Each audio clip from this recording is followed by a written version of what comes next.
রজনী জাগরণ আমার আজকাল আর কেবল অভ্যাস মাত্র নয়, এক অদ্ভুত নেশায় পরিণত হয়েছে।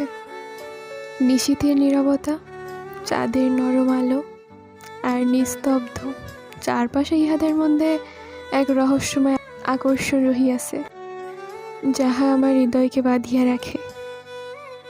দিনের কোলাহল শেষে যখন পৃথিবী নিদ্রায় মগ্ন, তখনই হৃদয়ের সমস্ত অব্যক্ত কথা যেন উথলে ওঠে ও রজনীর গভীরে যেন আত্মার এক আলাদা ভাষা জন্ম লয়। আশ্চর্য এই নেশা, ক্লান্তি নিয়েও আর ঘুম আসে না, চোখের পাতা ভারী হয়, তবুও মন জাগিয়া থাকে।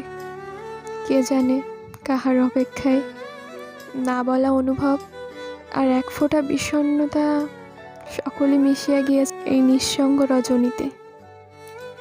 রাত জাগা যেন এক প্রিয় ব্যথা, অপূর্ণতা থাকিলেও এই নীরবতায় একটি গভীর শান্তি রহিয়াছে। সেই শান্তির টানে বারবার ডুবিয়া যায় অজানা অথচ আপন নেশায়।